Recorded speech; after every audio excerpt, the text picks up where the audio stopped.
Good morning, everyone. Oh, come on, come on. Good morning, everyone. Good morning. We're here to talk about M&E. What could be more exciting to talk about in the morning, right? One thing I want to say, raise your hand if you know for a fact that measurement and evaluation is hard. We're going to try to help with that today. We have a very distinguished panel that will touch on various parts of tools and stories and even careers. So, and can't wait till we get to the question and answer part of this too. So, but without further ado, I will welcome up our panel, and just please come up front, and then we will have the commitment. Right. So, bringing up Amy Carter. Let's come on.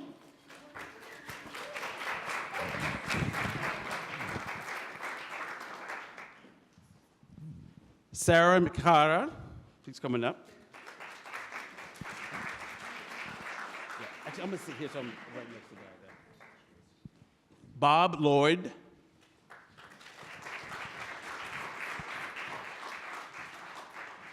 And Ruchira Gupta.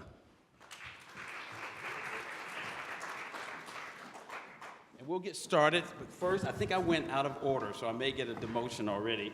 Out of order, I want to recognize two very, very passionate and engaged young men who made a commitment and want to bring them up to the stage. So I want to bring up Nirmal Mehta and Brandon Farrell, and we will have this commitment ceremony.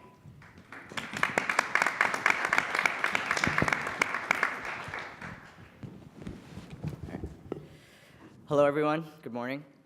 My name is Nirmal Mehta from Georgetown University School of Medicine. I'm here with my colleague, Mr. Brandon Farrell. And so we started an organization called Heroes for Hearts in 2013, and we've been developing it as a CGIU commitment over the past few years. And so we've done so with the knowledge that the first 3 minutes after a cardiac arrest can be critical in impacting a person's chance of survival. So at Heroes for Hearts, we are creating a cultural shift in the treatment of cardiac arrest. Instead of waiting for emergency medical providers, victims can instead be treated by bystanders who are trained in CPR and who are ready and prepared to intervene both safely and effectively. We believe that it should be the norm that in communities, that community members can help save each other's lives. Over 600,000 people die of heart disease each year in the United States. It's actually the #1 cause of death both in the United States and around the world. However, effective CPR provided immediately after a cardiac episode can actually double or even triple a person's chance of survival. And that's a skill that you can learn in less than 20 minutes.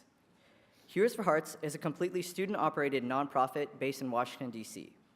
We provide training sessions completely free of charge to anyone seeking CPR training in communities all around the world, and we go to where people are. We currently have chapters in Washington, D.C., Kuwait, Jordan, Bahrain, and India. To increase our training opportunities, we partner with governments, community centers, and both large and local businesses and a variety of nonprofit organizations as well. Going forward, we expect to establish a minimum of 30 chapters around the world over the next 3 years.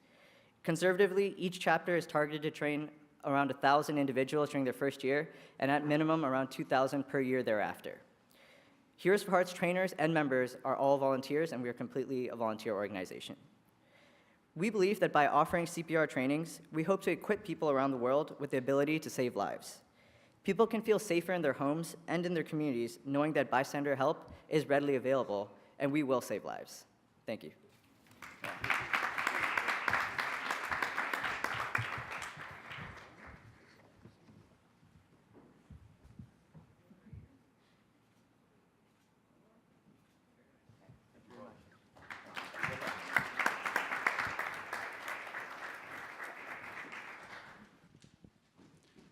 Well, since we only have a few minutes together today, I want to jump right into the meat of this gathering today.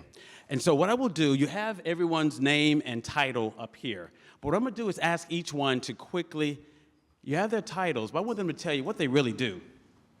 And then I want them to answer a question, what unexpected twist and turn in their career got them to where they are today? So we can quickly do that. We'll start with Amy, then we'll go to Sara, then Bob, and then Ruchira. Amy. Good morning. So I help the Gates family within their large foundation do their personal giving.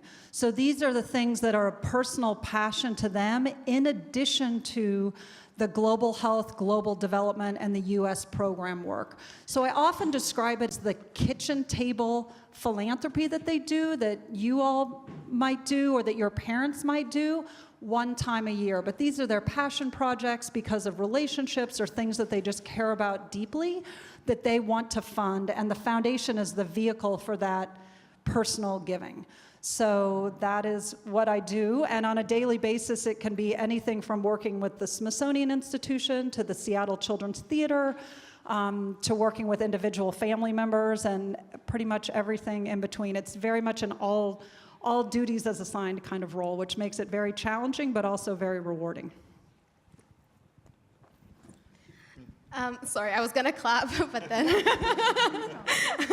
So my name is Sara. I'm the founder and CEO of Empowerment Through Integration.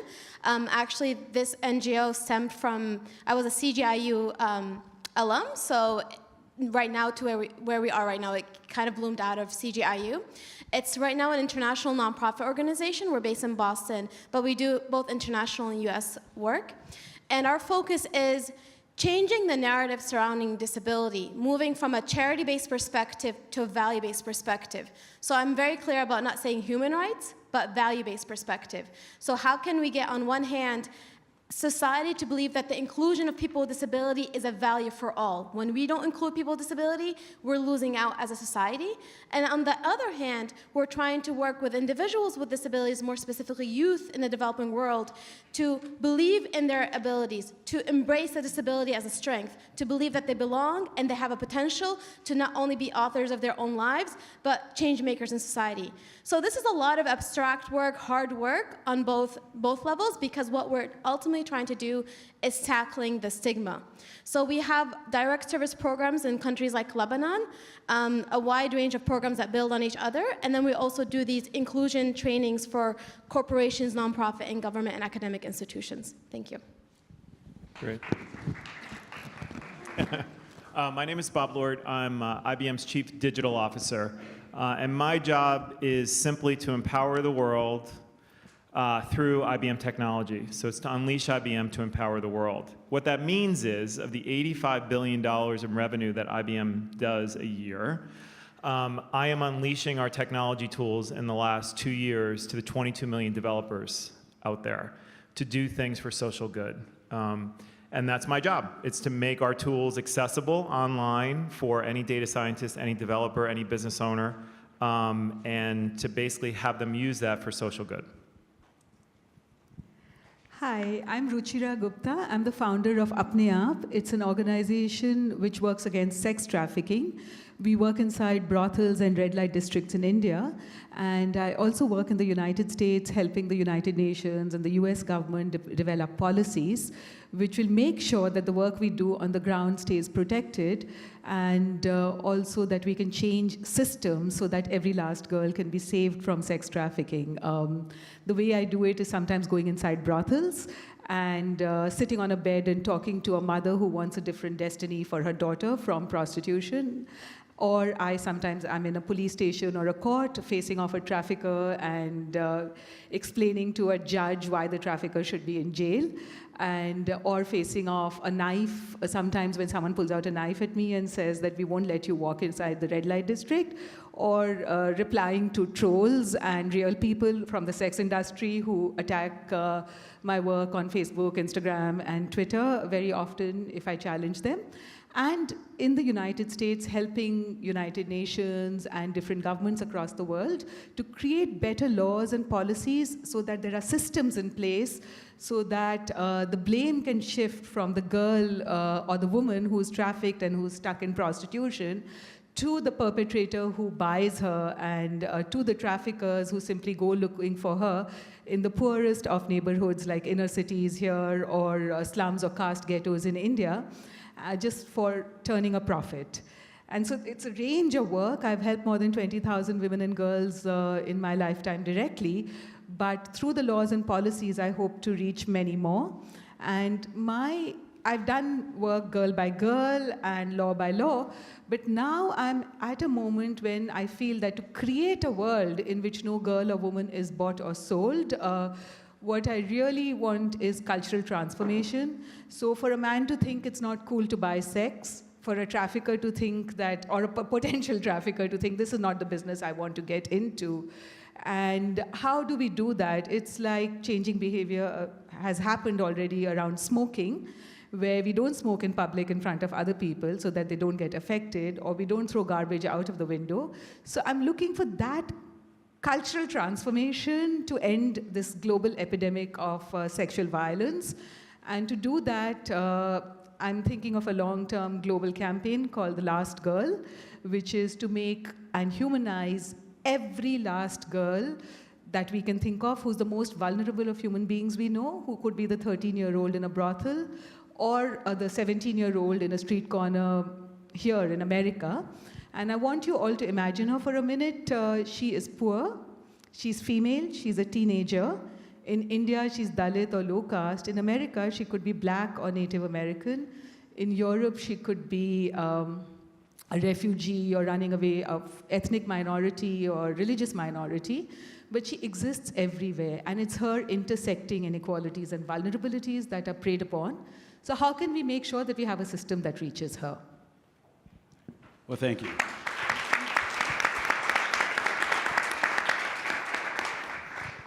And for me, quickly, I am Harris Bostic II. I am the Senior Strategic Advisor at Tides in San Francisco. And quickly, the organization brings together change makers that are trying to enact social justice change throughout the world, together with those that have resources and foundations. We work with about 180 different nonprofit organizations, and we work with about 250 foundations of different sizes, and we bring them together, and we hope magic happens. So that's what I do. Well, let's just jump right in. I have a question for all of you. Can you give, everyone here, I think everyone raised their hand when I asked, is M&E hard? And it is hard. And a lot of people can start and stop measurement and evaluation with, oh, we had this many people, we did this many activities, and those are outputs. And a lot of people tend to stop with that. But you have to go beyond the outputs and look at, well, how did the lives of those people change? And that's the outcomes. Or how did those communities change because of the programs or the actions? And that's impact. And then how do we work with other organizations towards systemic change, systemic reform? So with that in mind, can you give examples of effective measurement and evaluation within your organizations or within the work that you've done on boards or whatever, and tools, real tools that people can actually kind of sink into? So I'll start with you, Amy. Thank you. I mean, I think the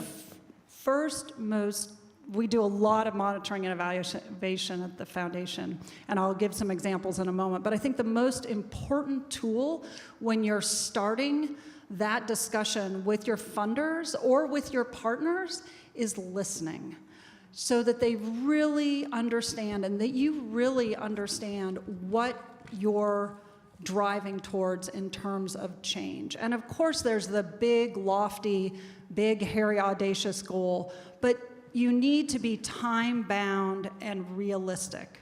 And I absolutely acknowledge that there's a power dynamic at play when you're sitting with a potential funder or a current funder. You don't want to lose that funding. I fully acknowledge that, especially because I work for what some see as the 900-pound philanthropic gorilla, right? Like the Gates Foundation comes into the room and like everyone sits up straight. But we have learned a lot over the years, not only working with our partners on how to understand how they were implementing their work, but also how to evaluate ourselves. It is not okay for donors to demand you all to monitor and evaluate yourselves and not also turn the lens on themselves. So hopefully in the conversations that you're having, it is truly a conversation where both sides are listening.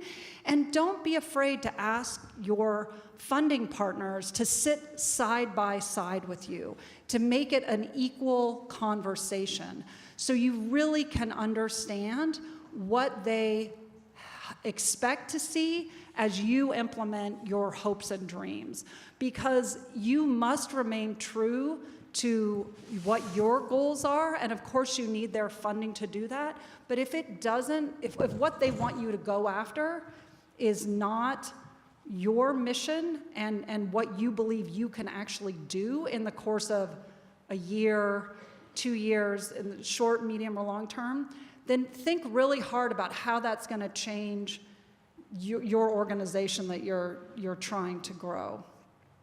So that's a lot of different things, but let me say, it was monitoring and evaluating the first education program at the foundation, which was to take very large US high schools where there were 1,000 or 2,000 kids in a class and breaking them down into smaller schools within that larger school building. It was called the Small Schools Projects, because the foundation said, well, it's just an issue of size. If you break down into smaller groups, kids are going to be known better by their teachers, there's going to be smaller cohorts, and that's how we're going to be able to ensure that more young adults, particularly low-income and minority, can graduate from high school. We did that for about 5 years, and as we looked at our results, it didn't work. It wasn't working. And so we pivoted our own strategy to then look more at the quality of teaching. And I could spend an entire day talking about just how we monitored and evaluated our own work just in education.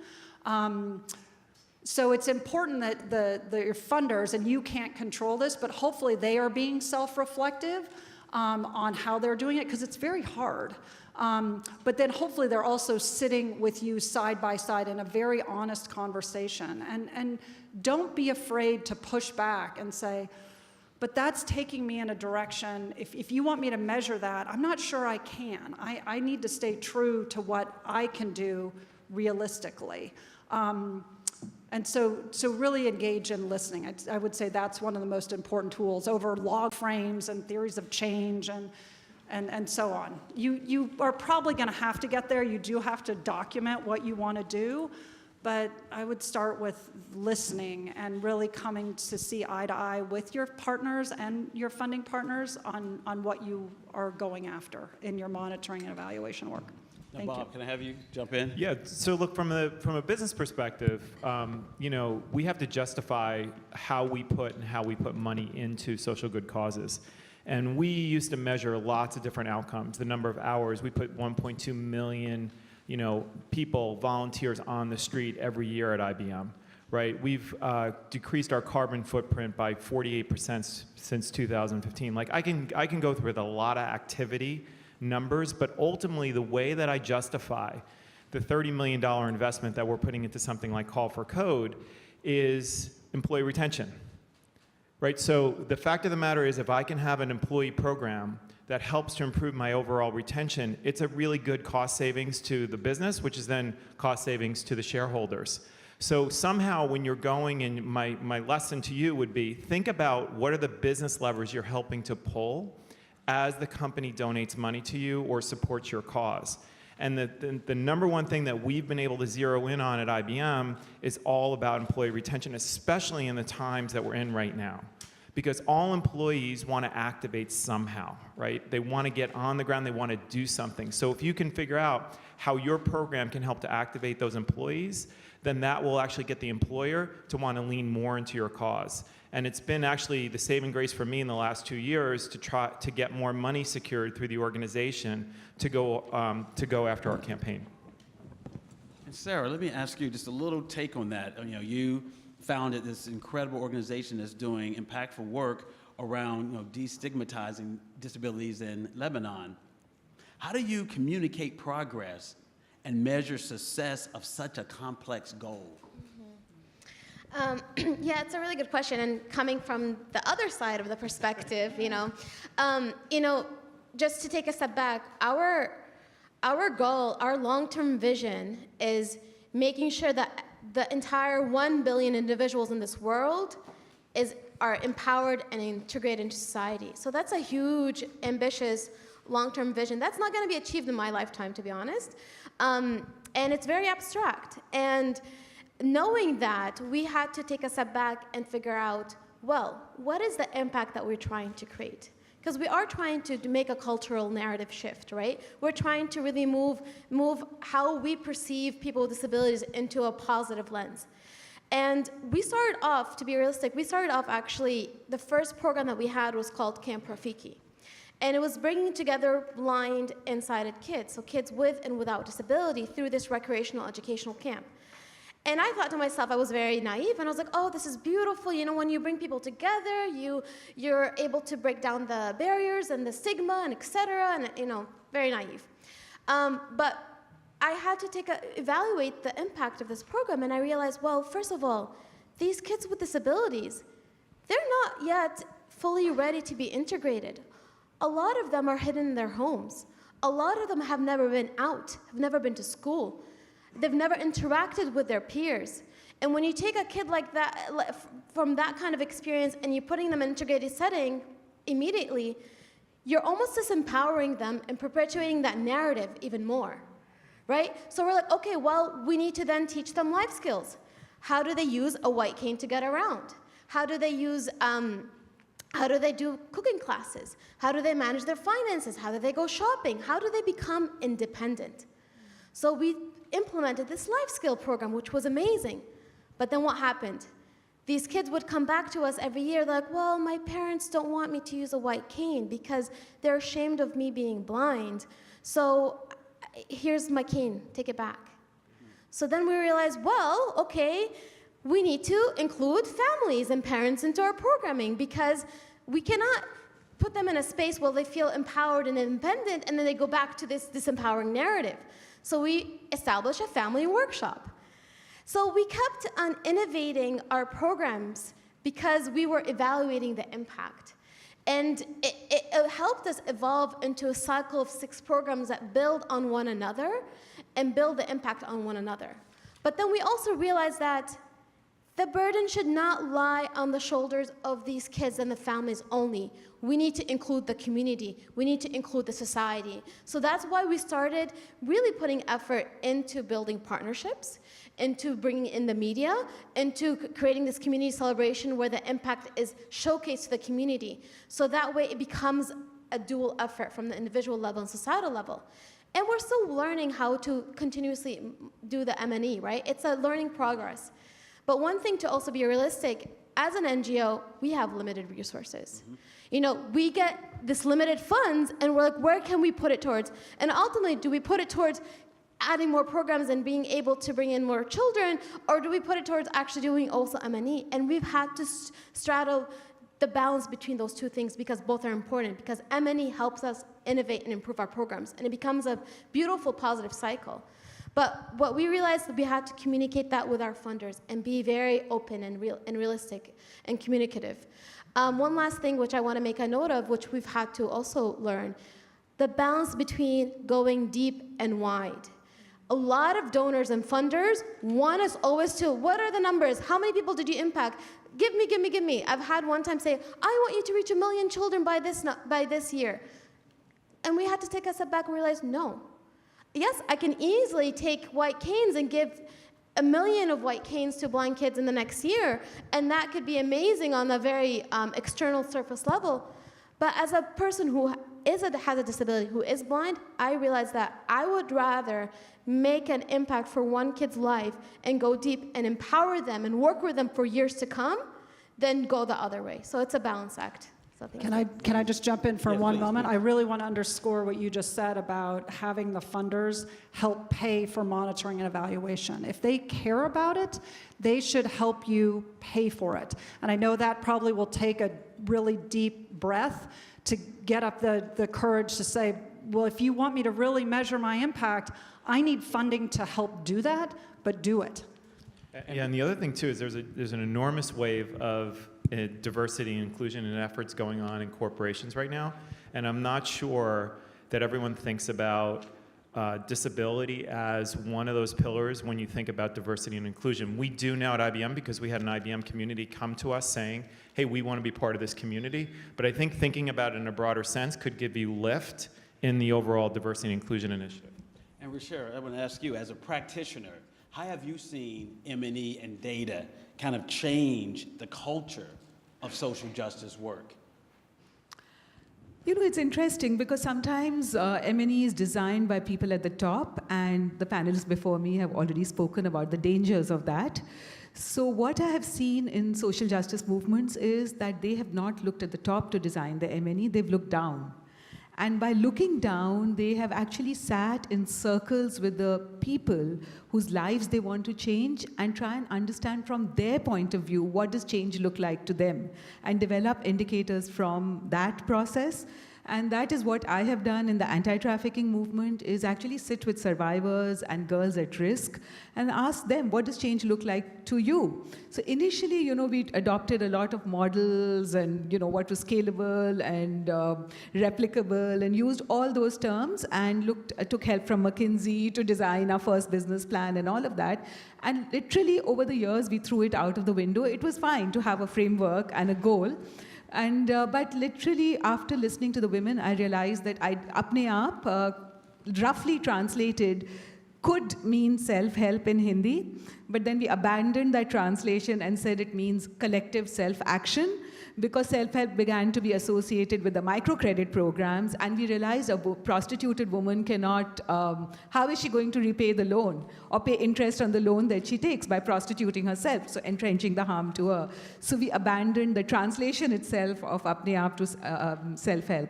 But the other things that we did was that, you know, initially we were caught in the whole cycle of numbers.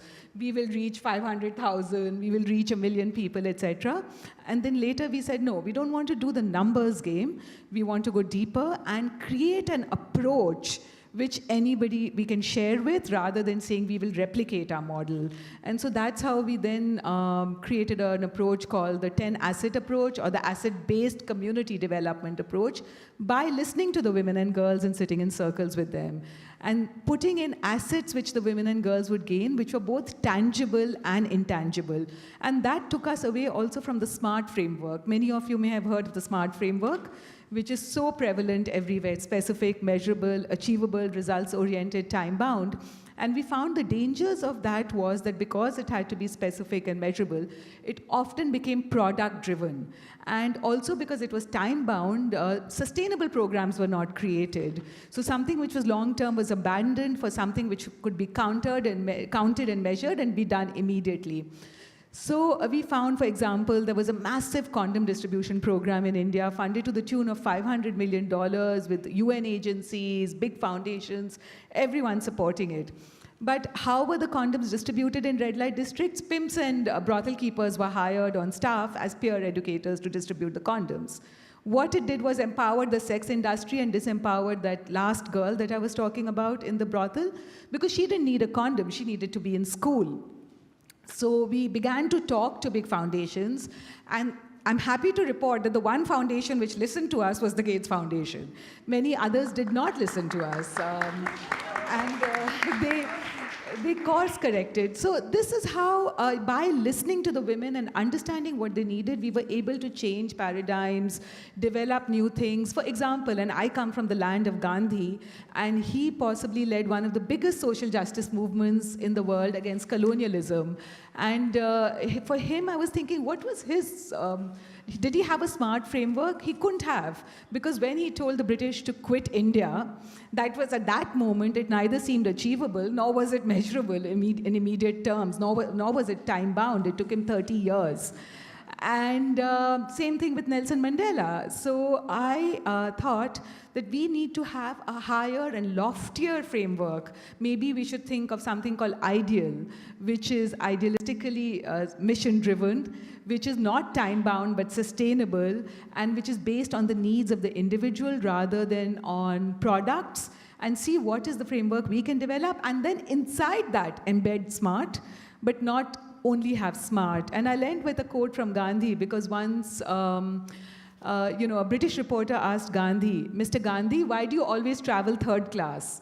Because he would always travel around Africa, South Africa, or India in a third-class train.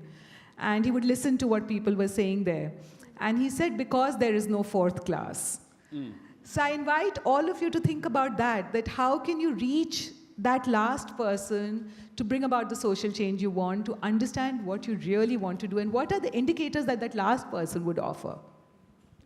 Thank you. And Amy, can you, please?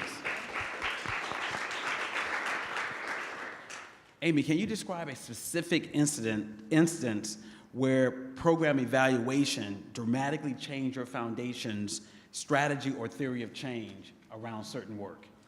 Absolutely. Well, I gave the example of our change from breaking up large public high schools into small schools. That's one example. Certainly, the foundation started by looking at the data. Bill and Melinda read a New York Times article that described how 1 million children a year were dying of diarrheal disease in developing countries every year. And at this time, they had young children, and that just blew their minds. How could something that was really just a minor inconvenience for them be an issue of life and death for a child? So that drove them down the road to look at vaccines. And so the very early global health work of the foundation was really looking at the immunization rates in developing countries and trying to go after those to bring down with a simple, elegant tool Bill has called vaccines magic to dramatically reduce childhood morbidity and mortality. And so vaccines really were the primary lens. And it was actually, I'm going to answer your question by actually bringing in the qualitative, the very important qualitative aspect of monitoring and evaluation. So Bill and Melinda do a lot of learning trips to developing countries all over the world. It's part of their annual rhythm of the business as they work on foundation issues. And Melinda would go out on her own to villages to sit on the floors of women's huts and at the health centers to talk to them about vaccines. She really wanted to understand how were they improving their children's health, how was the work the foundation was doing. Part of that, just to talk and listen to them, but she was really going with the lens of vaccines. And what she heard, the qualitative stories that she heard, was the women would say, I don't want to talk about vaccines. I want to talk about the shot. I want to talk about birth control. I want to talk about the fact that I walked for 3 days to come because I was told the clinic was going to have the Depo-Provera that I needed, and they don't. And I want to bring all good things to this child that I have now before I have another. Don't talk to me about vaccines. How am I going to control and space my pregnancies? And that turned a real light on in primarily, I will say, Melinda's mind, but definitely, this is a co-chaired foundation. They are in deep, deep partnership. And it started conversations with the two of them that said, wow, we need to really think about shifting what we do around child health to look more at maternal and specifically reproductive health and family planning. And that ended up being a place where Melinda, as a very public, active, practicing Catholic, was looking to others to lead. And she said, wow, our foundation already has 26 strategies. We're doing so much. Certainly there's someone else that's going to take this on. So I'm answering it not only because she then stepped out to be a leader in this area, but also because it changed how we were going after a really important dimension of our global health and global development work. That took listening. That took also understanding the data around child mortality for women that have high rates of pregnancy. And so really, and talking to experts, talking to people who are actually out in the field doing the work versus sitting on our laurels in our very well-carpeted offices in Seattle. So that's a very long-winded answer to your question. So much. I want to shift just a little bit. By show of hands, how many people in this room are thinking about their career or thinking about starting their own startup or social enterprise? Okay, Sarah, about almost everyone raised their hand. So I would like to start with Bob and ask the question, because many of them in here are thinking about their careers and are thinking about, measurement and evaluation. What lessons can you give them or advice, when they're starting out towards, doing that type of work? Yeah, I wouldn't let the answer no get in the way. And I think that's probably, when you think about the successful business owner, the successful career that someone had, there's actually a new theory now. It's not necessarily about your IQ or your EQ. It's about your LQ. It's about your learning quotient. Are you curious enough to really push through to the next level? That seems to be now, from an intellectual curiosity standpoint, because there's a lot of people who have really high IQ who say no all the time. And I face it all the time at IBM, and I faced it all the time through my career, even just on the business side. People will always say that idea is crazy, don't go do it. You have got to push through, because your passion will help you figure out how to get it done and prove that person wrong. It's about grit, it's about getting it through the system, because new ideas are hard for people to accept sometimes, because it's a big change to who they are and what they're about. And I'm sure a lot of the social causes that you're going after, and a lot of the things we just heard here on the stage and yesterday, I mean, there are a lot of brave people out there pushing against a very big system. At IBM, I call my entire organization, I ask them to put tension into the system. And I ask them to put tension into the system in a good way, meaning that you have to challenge the status quo. So don't let no get in the way. Thank you. And Sara, so you started ETI as a CGIU commitment. What advice do you have for people in the audience who would like to maybe follow in your footsteps? Yes, and I'm going to echo some of what Bob said too. Okay. So first of all, I was told that everyone raised their hand in this room, which is amazing. And you know, a lot of people are going to tell you you're crazy in the beginning. And I was told that a lot from the beginning. I want you to embrace that craziness, because craziness is what's going to lead to your beautiful path. This path, if you're going to pursue your own organization or project or whatever it is, it's going to be the most beautiful path, but one of the toughest paths ever. You know, when I wanted to start this organization, let me give you a little bit of background. I actually was a math and economics major. I'm the most introverted person you will ever meet. I had a plan of doing a PhD in math and not doing this at all. And I remember one time, after someone really believed in me, my advisor, my thesis advisor, he's like, Sara, when you talk about your projects that you're doing in Lebanon, that's when your eyes sparkle. And that professor, until now, I will always be indebted to him, because that person just believing in me and saying, you can do it, helped me to really push it forward. And I remember going home, I'm like, Mom, Dad, I'm not applying to PhD programs anymore. I'm going to run an organization. And they're like, what? And I think until now, it's still a shock, because, you know, parents and the people around you, especially your family, they want the best for you, and they want stability for you. And starting a social enterprise, it's a risk. There's a lot of uncertainty that comes with it. But the greatest things in this world are probably the riskiest things ever. And what Bob said, learning quotient, I think that is really important. It's not the IQ. It's willing to learn and always learn and grow, because you will fail. You will drop many times. I've fallen so many times, and I have to pick up myself and learn. I've had to learn so many skills just to move ETI forward. So embrace that craziness. Embrace your passion. Remember remind yourself of your passion. Every night when you feel like, oh my God, this is the hardest thing ever, remind yourself of that passion and why you're doing this. And last thing I would say, and this leads to kind of moving forward with your own project, embrace who you are. Love yourself.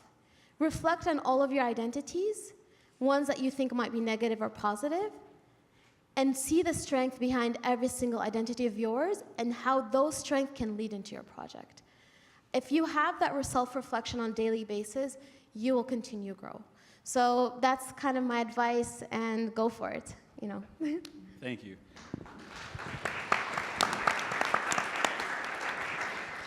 I'm going to ask you to share, like Amy just gave that wonderful story about Melinda Gates and in Africa and work with the women sitting on the ground of the huts.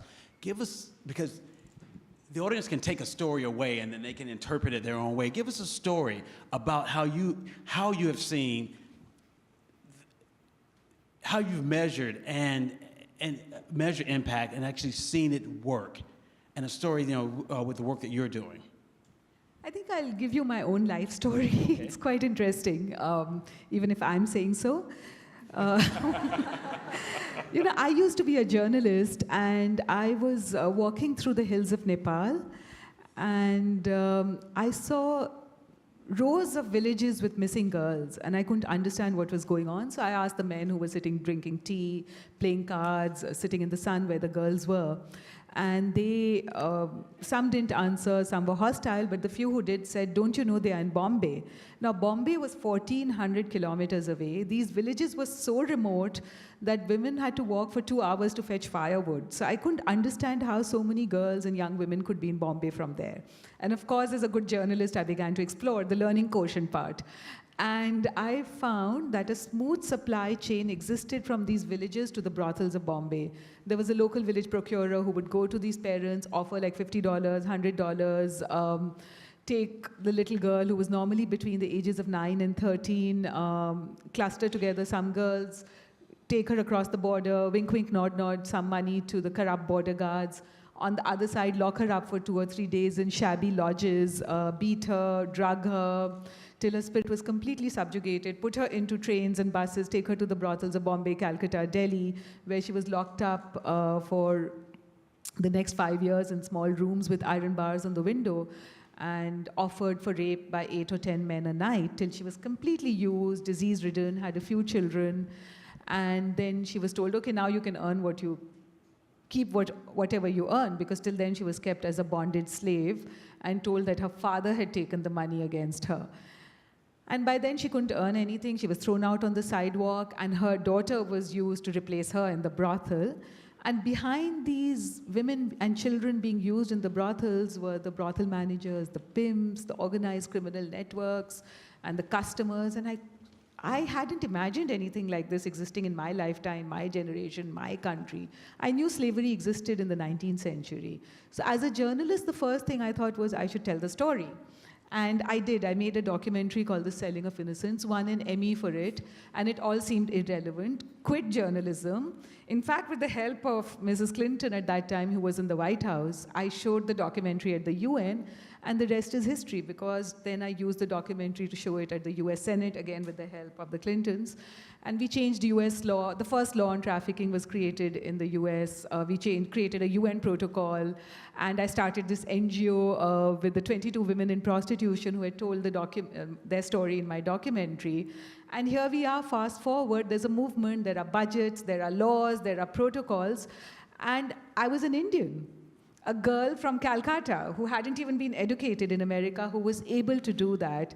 So I think basically what I'm trying to tell all of you through my story is that anything is possible. It's so unlikely that a girl from Calcutta would meet a President Clinton or change a US law or go to the UN and take a voice of a survivor of prostitution from Nepal. And at that time, people used to tell me that prostitution is as old as the hills, and nothing is going to change. Men will be men. Here we have a Me Too movement, and I'm part of it. Yep. Ashley Judd spoke up at my dining table to Jodie Cantor, New York Times. So things change, and you can lead the change. Just be yourself, follow your passions, and everything else will come along. Thank you so much. We just have a little more than a minute left on this part of the session. I just want to, would one of you want to answer this question very quickly? It's a big question, but quantitative data versus qualitative data, and just what to focus on or how to marry the two. Who wants to take that?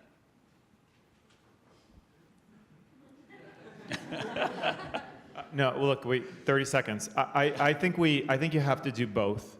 I don't think there is there's one way or the other. As I said before, at least from a corporate standpoint, I argue the qualitative, but I do ultimately have to show some quantitative data to get the money funded and show the ROI.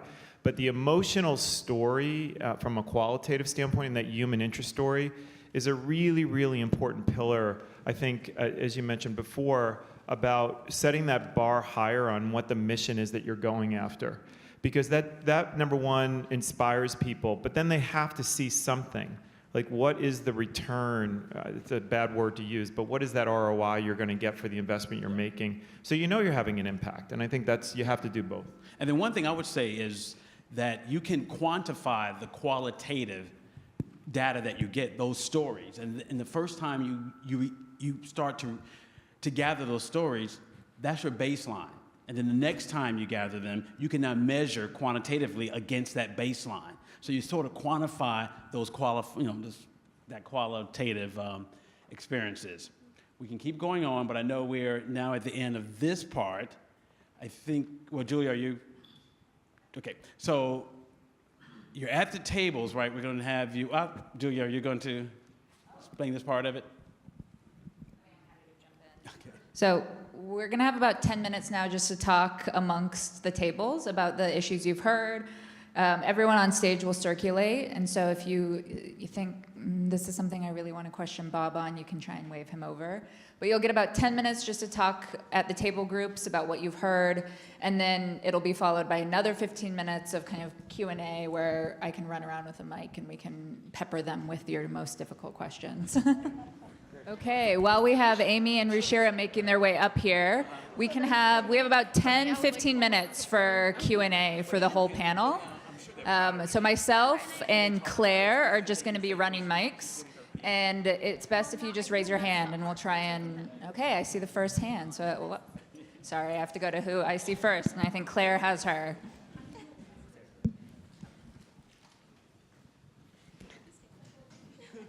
Hi, thank you so much for such an insightful panel. One question that came out at our table was, how do we apply the lessons that you guys are talking about on a student level where we're kind of trying to balance academics and work life, and we're dealing with a lot of student turnover in our initiatives, but we want to make sure that they're sustainable and that they're able to enact long-term change.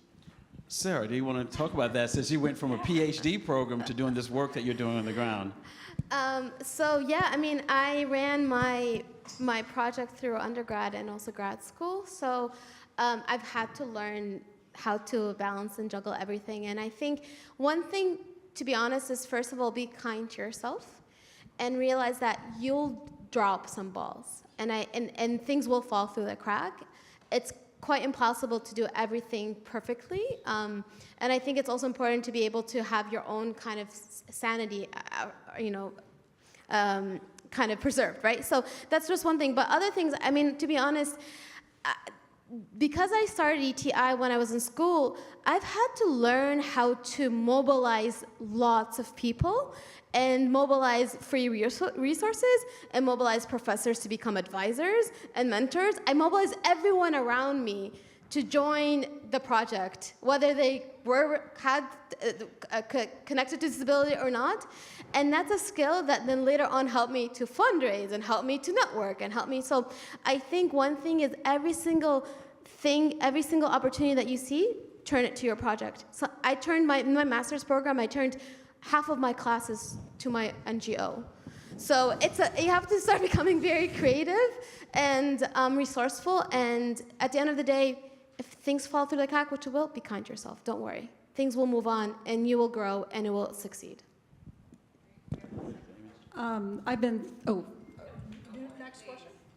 Really quickly. Very quickly. Well, I guess, first of all, I've been thinking, it's been wonderful to come back to a college campus. It's made me reflect on my own college time long ago. And I'm deeply impressed with you all because I just went to school and did volunteer work. You guys are growing organizations. And to what Sara said, be kind to yourself and maybe reflect on an African proverb, which is if you want to go fast, go alone. If you want to go far, go together. And you need to go to school. Being a student is critically important. That will actually take your organization far. And just be measured and patient with yourself as you go along. And partners will probably come and go, but if you remain true and focused on that North Star while you're going to school, you'll get there. Because I would say it's not even a balancing act, it's a juggling act. Hi, thank you so much for everything that you guys have been sharing. I'm in the project planning phase of my commitment, and I don't know if I'm looking too far off, but I sort of wanted advice on how to best work backwards so I can optimize the resources I have now to get the results I want in the future. Ruchira, you want to tackle that one? Yeah, I would say that decide on what you have and begin. Because, you know, while you're waiting for more resources and the optimum resources, it's going to take some time. But if you begin, then you have also a demonstrated thing to show to people that you're doing something and that you have a commitment. And then the first donor that comes to you, you can tell them that I want to strategize and think more clearly about the objectives that I have and the goals that I have, and then begin the real business planning then. So do it like a two-phase thing. Yeah, I'd also suggest too that, you know, when we go around and do these codathons and hackathons, in a 36-hour period, which we did one right before this event, the ideas that came out of those teams were pretty profound. So I would try to have some fun with it, get a group of people together, bring in some pizzas, and really just grind through stuff in a limited amount of period of time. We actually at IBM bring our clients to something called the design thinking session. Same kind of idea, but shorten the window and try to drive towards something. And the other thing I would suggest to you is make sure you're not recreating something that's already out there. Yeah. Technology is so accessible to you right now. Whether you look at Facebook APIs or whether you look at social media APIs, there's so much enabling technology that you have available to you that most other organizations only 2 years ago didn't have. Leverage the heck out of that stuff to get yourself initiated and get going quickly. And then quickly, one thing that Ruchira said is know when you have enough to go out and show to a funder or show to a stakeholder. And it doesn't have to be perfect and doesn't have to be 100% done. In fact, it shouldn't be. When you go to that first funder, it should be 85% done. You sit there and the two of you now work on the next 15% together. Because as the old adage goes, what people help to write, they will later help to underwrite. So remember that. I'm sorry. Yeah, call it a beta. Give you a little trick. I mean, if you guys think about Google, Google's model was sending out Google Mail beta. The beta existed for 12 years. Okay, and then finally, Google mail people said, take off the beta, please. Right, so you constantly have to think about being in a beta mode, which I think then allows someone to give you a lot of input and design. Hi, sorry. So Sara mentioned earlier having a project where a donor wanted to put 15,000 canes, white canes to students who are blind, and how based on information that the organization had, you knew that that wasn't going to work. I was wondering if anyone else had stories that they could share of a tool or an initiative that your organization was trying to put in place or did put in place and then later realized that it wasn't working. And I wanted to ask how you realized through monitoring that it wasn't working and what you did to address that issue and change it to something that did work for the community you were addressing. No, I'll give you a very simple example. So at IBM, we used to count on, one of the criteria was registered developers and data scientists on our platform. And it had so many unintended consequences because we drove down this path of getting people to register on our platform. The reality was they weren't using the platform. So we had all these campaigns going on. We were spending a ton of money to get people registered for Watson. Well, the fact of the matter is they never used it. So we actually had to change the measurement to active usage on a monthly basis, which sounds very obvious now. But at the time, and honestly, before I got around, it was a 3-year program where they were driving towards, millions and millions of registered users, which no one did anything with. And I know an example which is ongoing in India right now, where our Prime Minister says he's going to clean India by setting up millions and millions of toilets for women and girls. And what's happened as a result is that all the money of public sector and everything has gone into toilet building, whereas people don't have homes. Many of them are migrant workers. Toilets are built out in the open. There is no sewer system. There's no running water. It's just literally piles of shit inside the toilet. And it's not working. And it's not made India cleaner. It's just added to the problem and, wasted a lot of money. Hi. Oh. Hello. Sorry, this is going to be the last question, actually. Stand up first. Hi. My name is Zeus, and I'm from the University of Toronto. The initiative that we're working on is actually a social impact bond, so measuring and evaluation is very important for us. Since this is the last question, I guess any tips you would have for picking which measurements, how many measurements, valuing growth in certain measurements over growth in other ones, and just what those measurements are? Well, I think you need to break it down by time and be realistic about what can you actually measure.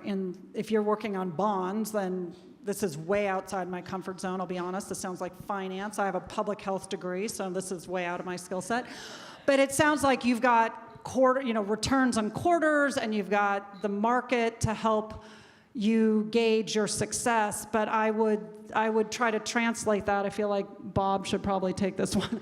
But I would just don't try to boil the ocean with what you're measuring, right? What are the really discrete, time-bound elements that are going to help you with that program?